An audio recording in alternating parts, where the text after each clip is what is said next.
This is a true life story on how a lady called off her wedding after dating for 5 years. You will be so shocked to know the reason and how everything happened. Stay with me and watch full video. The sun poured through the stained glass windows of St. Augustine's Church, casting colorful patterns on the polished wooden pews. It was a perfect day for a wedding.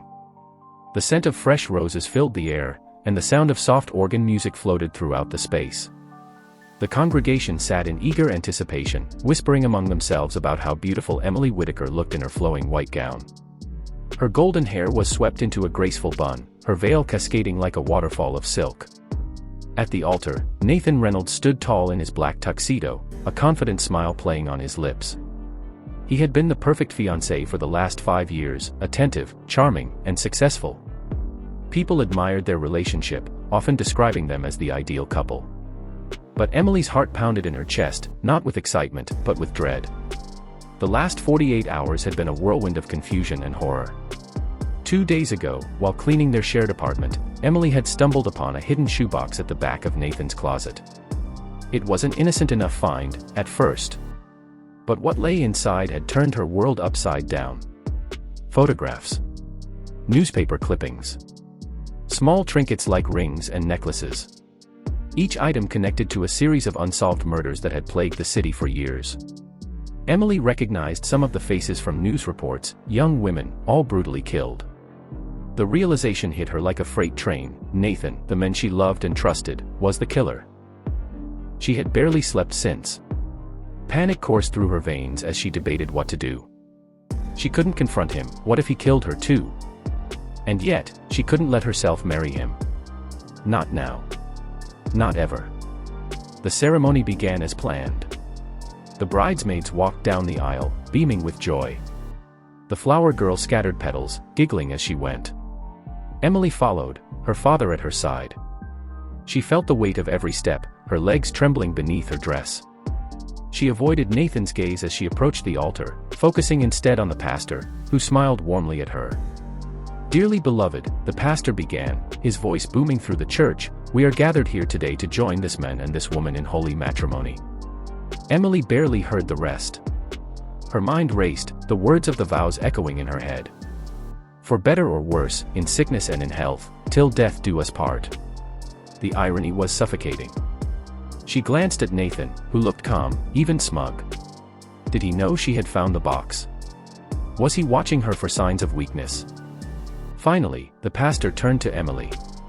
"Do you, Emily Whittaker, take Nathan Reynolds to be your lawfully wedded husband, to have and to hold, from this day forward?" The church fell silent. All eyes were on her. Her throat tightened. She felt the weight of everyone's expectations, their love story, their families, their friends who had traveled far to celebrate this day. But she couldn't do it. She wouldn't. "No," she said, her voice shaking. Then louder, "I don't." Gasps rippled through the congregation. Emily's mother clutched her pearls in shock. Nathan's face went pale, his confident demeanor crumbling into something darker, more sinister. He stepped closer to her, his jaw tight. "Emily," he said through gritted teeth, his voice low enough that only she could hear. "What are you doing?" "I can't," she replied, taking a step back. Her heart pounded as she turned to the crowd, her voice trembling but firm. "I can't marry him." Whispers and murmurs filled the air, confusion spreading like wildfire. Nathan's parents stood up, their faces a mixture of disbelief and embarrassment. "Emily," Nathan said again, this time louder, his voice dripping with anger. "Don't do this. Don't ruin this day." She looked at him, tears streaming down her face. "You ruined it. You ruined everything." She didn't elaborate, she couldn't, but her words hung in the air like a storm cloud. The chaos that followed was a blur. Emily's father pulled her aside, demanding an explanation. Nathan tried to follow, but several groomsmen held him back, their once friendly smiles replaced with uneasy glances. The guests began to disperse, some awkwardly offering their apologies, others gossiping as they headed for the exit. Emily fled the church, her wedding dress billowing behind her as she stepped into the cold January air.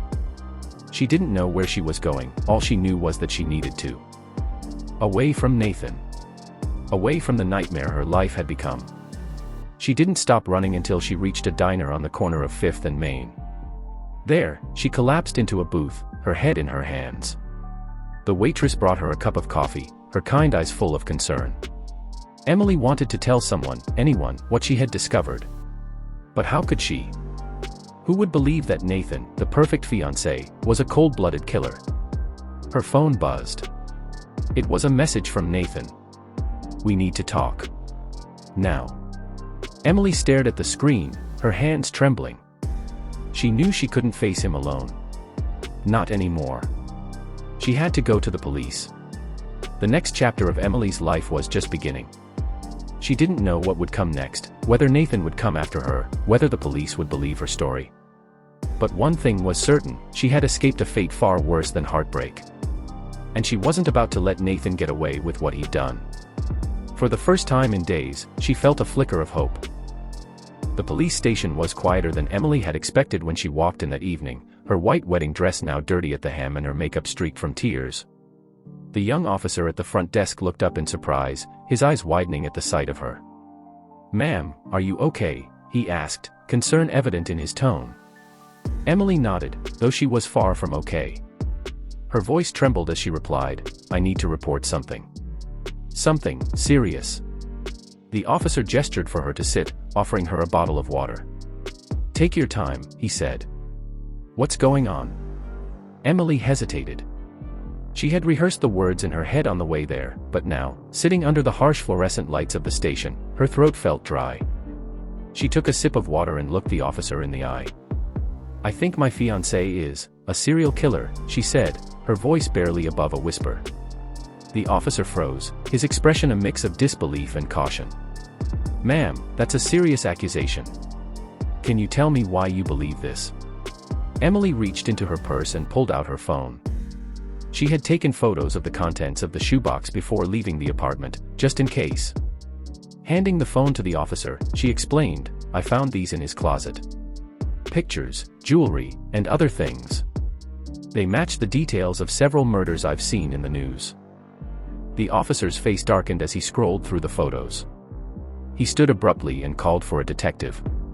Within minutes, Emily was led into a private room, where a stern-looking man in a suit introduced himself as Detective Carter. "Miss Whitaker," he said, taking a seat across from her, "we need you to tell us everything you know. Don't leave anything out." For the next hour, Emily recounted the events of the past 2 days. She told them about Nathan's charming exterior, their 5-year relationship, and the seemingly perfect life they had built together. She described finding the shoebox, the chilling realization that followed, and her decision to call off the wedding at the altar. Detective Carter listened intently, occasionally jotting down notes. When she finished, he leaned back in his chair, his expression unreadable. "We've been investigating these murders for years," he said. "If what you're saying is true, this could be the break we've been waiting for." Emily felt a wave of relief, but it was short-lived. "Do you think he knows I'm here?" she asked, her voice shaky. Carter's jaw tightened. "If he's as calculating as we suspect, he might. We'll assign an officer to keep you safe while we investigate. But I need you to understand, Miss Whitaker, this won't be easy. If he realizes we're onto him, he could become dangerous." Meanwhile, back at the church, Nathan stood in the now empty sanctuary, his hands clenched into fists. The guests had long since gone, leaving only the flowers and decorations as remnants of what should have been a joyous occasion. His parents had tried to console him, but he had brushed them off, his mind racing. Emily knew. She had to. There was no other explanation for her sudden refusal to marry him. And if she knew, it meant she might go to the police. He couldn't let that happen. Nathan left the church and drove back to their apartment, his jaw tight with anger. As he entered, he immediately noticed that the shoebox was gone. His heart sank. She had taken it. For the first time in years, Nathan felt the unfamiliar pang of fear.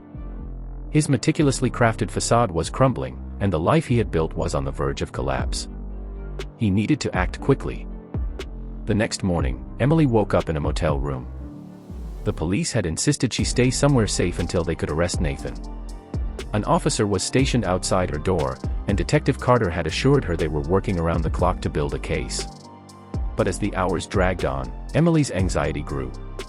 She couldn't shake the feeling that Nathan was out there, watching, waiting. Every time her phone buzzed, her heart jumped. She hadn't blocked his number yet, and the messages kept coming. "Nathan, we need to talk.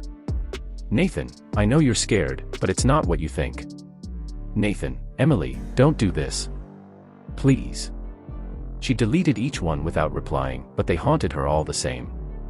That evening, Detective Carter called with an update. "Miss Whitaker, we've obtained a search warrant for your apartment. We're hoping to find more evidence to tie Nathan to the murders. In the meantime, stay where you are and don't engage with him under any circumstances." Emily thanked him and hung up, but her nerves were frayed. She couldn't just sit there and do nothing while Nathan was still free. Against her better judgment, she decided to scroll through the photos she had taken of the shoebox. Maybe there was something she had missed, some clue that could help the police. As she flipped through the images, her blood ran cold. In one of the photos, tucked beneath a pile of jewelry, was a small, folded piece of paper. She hadn't noticed it before, but now, as she zoomed in, she could make out a name scrawled in Nathan's handwriting. It was her name. Beneath it were the words, "Final Target."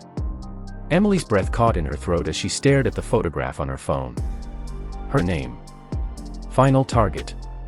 It felt as though the room had started spinning. She clenched her fists, trying to steady herself. How long had Nathan been planning this? Had the last 5 years been a lie, just a twisted game leading to this moment? She couldn't think clearly. Panic clawed at her chest. The officer outside her motel room door knocked gently, as if sensing her distress. "Miss Whitaker. Are you okay?" I'm fine," she called back, though her voice was trembling. She needed to talk to Detective Carter right away. She dialed his number with shaking fingers, pacing the small room as it rang. "Carter here," came his gruff voice on the other end. "Detective," Emily said, her words spilling out in a rush. "I missed something in the photos. My name, it's on a list in Nathan's handwriting. It says I'm his final target." There was a moment of silence before Carter responded, his tone sharp. "Stay where you are. Do not open the door for anyone except the officer assigned to you. I'll send backup immediately." Emily nodded, though he couldn't see her. What if he's already here? What if he... "Emily," Carter interrupted, his voice firm. "You're safe. We'll find him." But Emily didn't feel safe. Not anymore. She hung up and double-checked the locks on the door and windows, her heart pounding. Outside, the officer stationed there gave her a reassuring nod through the peephole. It was a small comfort, but it wasn't enough to calm the fear coursing through her veins. Nathan sat in his car a block away from the motel, his eyes fixed on the building. He had seen the officer stationed outside Emily's room. The police were clearly trying to protect her, but Nathan knew their routines, their weaknesses. He had studied them for years, long before he ever started his work. He wasn't impulsive, everything he did was planned down to the smallest detail. But Emily had ruined everything. She was supposed to be the perfect ending to his story, the one who would bring it full circle. Her betrayal felt like a knife in his chest, and now, she was threatening to destroy the life he had so carefully constructed. He took a deep breath, calming himself. He couldn't afford to lose control. Not yet. Detective Carter arrived at the motel 30 minutes later, accompanied by 2 additional officers. Emily let them in, relief washing over her at the sight of them. Carter carried a folder under his arm, and he wasted no time getting to the point. "We searched your apartment," he said, sitting down at the small table by the window. "We found the box, just like you described.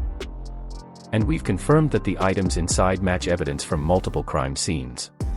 But Emily, he hesitated, his expression dark. There was something else. "What?" Emily asked, her stomach tightening. Carter opened the folder and slid a photograph across the table. It was of another note, similar to the one she'd found in the shoebox. This one was taped to the underside of her bed. It read, "She'll never see it coming." Emily's hand flew to her mouth, a strangled sob escaping her lips. She thought about the nights she had spent sleeping just inches away from that note, completely unaware of the danger lurking beside her. "What does this mean?" she asked, her voice barely audible. "It means he was planning something soon," Carter said grimly. We believe he might have accelerated his timeline after you confronted him at the wedding. He's likely desperate now, and that makes him even more dangerous. Do you think he'll come here? Emily asked. Carter nodded. It's possible. But we're not going to give him the chance. That night, Emily was moved to a secure location, an unmarked safe house on the outskirts of town. She was accompanied by 2 armed officers, and Carter assured her that the entire department was on high alert. Still, sleep was impossible. Every creak of the floorboards, every whisper of wind against the windows made her jump. She couldn't shake the feeling that Nathan was close, watching, waiting. Around midnight, her phone buzzed again. Against her better judgment, she glanced at the screen. Nathan, I've always loved you, Emily. That part wasn't a lie. Nathan, I'll see you soon. Emily's blood turned to ice. She showed the messages to one of the officers, who immediately called Carter. Within minutes, the house was a flurry of activity as reinforcements arrived. Carter himself came to the safe house, his expression tense. He's taunting us, he said. But he's also giving us an opening. We've traced the location of the messages. He's nearby. The next few hours were a blur. The police launched a manhunt, scouring the area for Nathan. Emily stayed in the safe house, clutching a blanket around her shoulders as officers guarded every entrance. She felt like a prisoner, trapped by her own fear. Just before dawn, there was a knock at the door. Emily's heart leapt into her throat. One of the officers called out, "Who is it?" "It's Carter," came the familiar voice. The officer opened the door, and Carter stepped inside, his face grim. "We've got him," he said. Emily's knees nearly buckled with relief. "He's in custody." Carter hesitated, then shook his head. "No. We found his car abandoned about a mile from here. It was rigged with explosives. We think he wanted to distract us." Emily's relief evaporated, replaced by a fresh wave of terror. "Then where is he?" Carter didn't answer right away. Instead, he turned to the officers. "Double the security. He's coming for her, and we're going to be ready." Somewhere in the darkness, Nathan moved silently through the woods surrounding the safe house. He knew the layout, the patrols, the blind spots. This was the final act of his story, and he intended to write the ending his way. The forest was still, the early morning air damp with dew. Nathan crouched low behind a cluster of bushes, his sharp eyes scanning the safe house in the distance. The place was fortified, officers patrolled the perimeter with flashlights, and he could see armed guards at every entrance. But Nathan wasn't deterred. He thrived on challenges. To him, this was just another test of his skill, his patience. He tightened the strap of the black bag slung over his shoulder. Inside were tools of his trade, knives, a lock-picking set, and other implements that had served him well over the years. This wasn't just about Emily anymore, this was about control. She had broken his carefully constructed facade, and he couldn't let that go unanswered. Inside the safe house, Emily sat curled up on the couch, staring blankly at the floor. The officers had tried to reassure her that she was safe, but their words felt hollow. Her phone was still clutched in her hand. Nathan's last message burned into her memory, "I'll see you." Detective Carter stood by the window, speaking quietly into his radio. His face was drawn, his usual confidence replaced with something closer to worry. "How's she holding up?" one of the officers asked, glancing toward Emily. "Better than I expected," Carter replied. "But this isn't over. He's out there. I can feel it." Suddenly, the radio crackled to life. "Unit 3, this is Unit 7.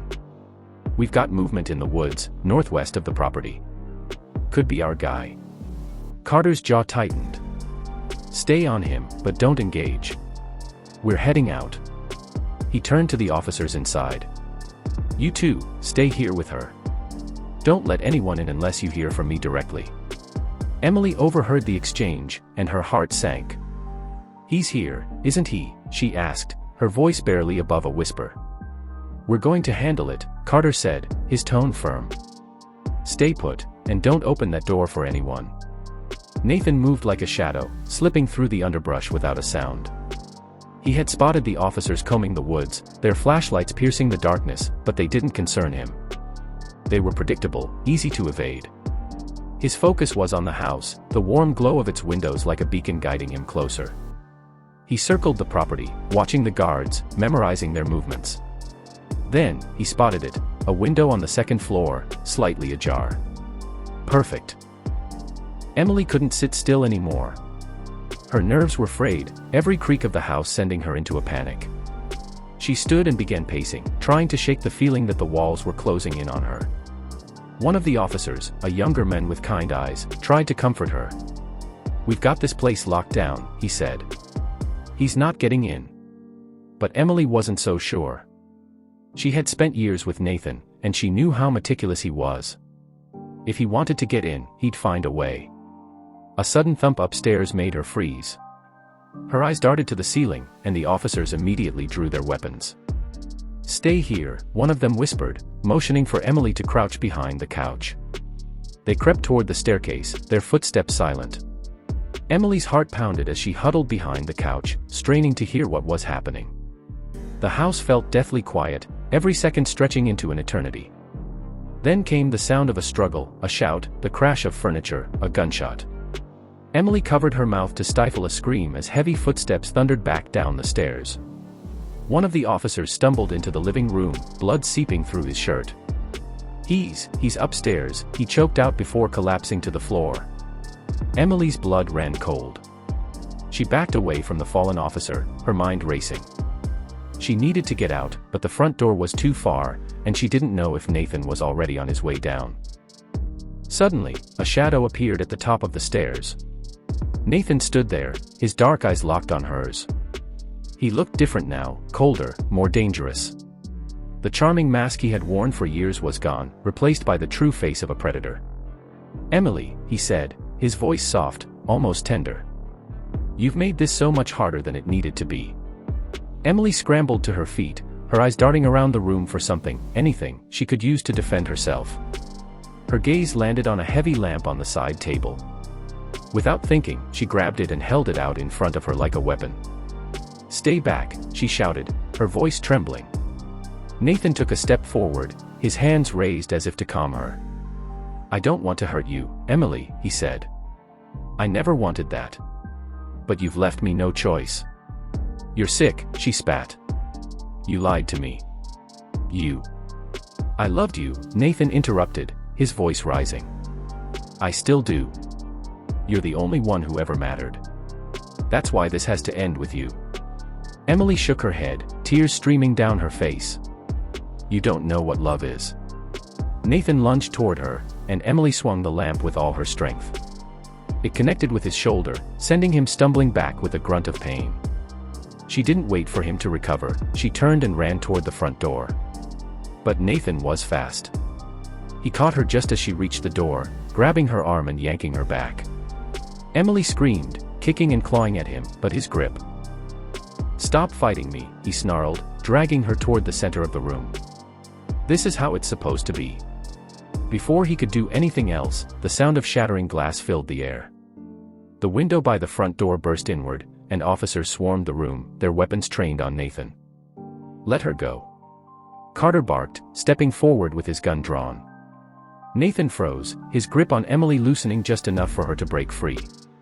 She stumbled into Carter's arms, gasping for air as the other officers surrounded Nathan. "It's over," Carter said, his voice cold. "Don't make this worse." Nathan looked around, his expression unreadable. Then, slowly, he raised his hands, a twisted smile playing on his lips. "You think you've won," he said, his voice low. "But this isn't over. Not for her." Carter didn't reply. He nodded to his team, and they moved in to restrain Nathan, dragging him out of the house. Hours later, Emily sat in a police station, a blanket wrapped around her shoulders. Carter sat across from her, his expression softer now. "You're safe," he said. "He's in custody, and he won't hurt anyone else." Emily nodded, but she didn't feel safe. Not yet. Nathan's words still echoed in her mind, "This isn't over." As she looked out the window at the rising sun, she couldn't shake the feeling that he was right. The days following Nathan's arrest were a blur for Emily. The police kept her under protection, moving her from one safe house to another as they built their case. Nathan's shoebox, the photos, and the notes were undeniable evidence, tying him to multiple murders. The media caught wind of the story, dubbing Nathan the wedding killer, a title that made Emily sick every time she heard it. But despite the overwhelming evidence, Emily couldn't shake the lingering fear. Nathan had been so confident, even as the police dragged him away. "This isn't over," he had said. Those words played on a loop in her mind, keeping her awake at night. 6 months later, Emily sat in a courtroom, dressed in black, her face pale but resolute. It was the last day of Nathan's trial. She had testified earlier, recounting the horrifying discovery of the shoebox and the events of their ill-fated wedding day. The prosecution had presented a damning case, tying Nathan to 7 murders across 3 states. Nathan sat at the defense table, his usual charming demeanor replaced by something darker. His eyes rarely left Emily, a subtle smirk tugging at his lips whenever their gazes met. She hated how calm he seemed, even now. The judge called the court to order, and everyone rose as the jury filed back into the room. Emily's heart pounded in her chest. This was it. The moment she had been waiting for. The jury foreperson stood, her expression serious. "Your Honor, we find the defendant, Nathan Harper, guilty on all counts." A wave of relief washed over Emily. She gripped the edge of her seat, tears welling in her eyes. Nathan had been caught. He was going to pay for what he had done. But as the judge began sentencing, Nathan turned to look at her. He leaned slightly toward his lawyer and whispered something. Emily couldn't hear what he said, but the look in his eyes made her blood run cold. It was as if he was still in control, even as the court handed down a life sentence without the possibility of parole. 1 year later, Emily had moved to a new city under a new name, determined to leave her past behind. She lived in a small apartment, worked at a bookstore, and kept her circle of friends small. Therapy had helped her process the trauma, but the scars Nathan left ran deep. She no longer trusted easily, constantly checking over her shoulder, haunted by the feeling that someone was watching her. One night, as she locked up the bookstore, her phone buzzed. She pulled it from her pocket, frowning at the unknown number on the screen. Against her better judgment, she answered. "Hello." There was silence on the other end. Then, a voice she hadn't heard in a year but would never forget. "Hello, Emily." Her breath hitched. It was Nathan. "Nathan. How are you calling me?" she stammered, her voice shaking. He chuckled, low and menacing. "Did you really think prison could keep me away from you?" Emily froze, her heart pounding in her ears. "You're lying," she said, trying to sound braver than she felt. "You're in prison. You can't hurt me." "Can't I?" he replied, his voice dripping with amusement. "You should really check your locks, Emily." The call ended, and Emily dropped her phone, her hands trembling. She spun around, scanning the dark street for any sign of movement. But there was no one there. She ran home, her pulse racing, and called Detective Carter. He answered groggily. It was the middle of the night, but his tone sharpened when she explained what had happened. "Nathan's still in maximum security," Carter assured her. "There's no way he called you. It's probably some sick prank." Emily wanted to believe him, but something about Nathan's voice felt too real. She spent the night double-checking her locks and windows, unable to shake the feeling that she was being watched. Weeks passed with no further contact. Emily started to convince herself that Carter was right, it had been a prank. But one evening, as she returned to her apartment, she noticed something strange. The door was unlocked. Her stomach churned. She was sure she had locked it. Slowly, she pushed the door open, her hand trembling as she reached for the light switch. The apartment was eerily quiet, but nothing seemed out of place. She stepped inside, her eyes darting around. Then she saw it. On the kitchen table sat a single white rose and a folded piece of paper. Her breath caught as she approached it, her hands shaking as she unfolded the note. "You'll never escape me. Love, Nathan." Emily stumbled back, her heart racing. She grabbed her phone and dialed Carter, but before the call could connect, she heard a soft click behind her.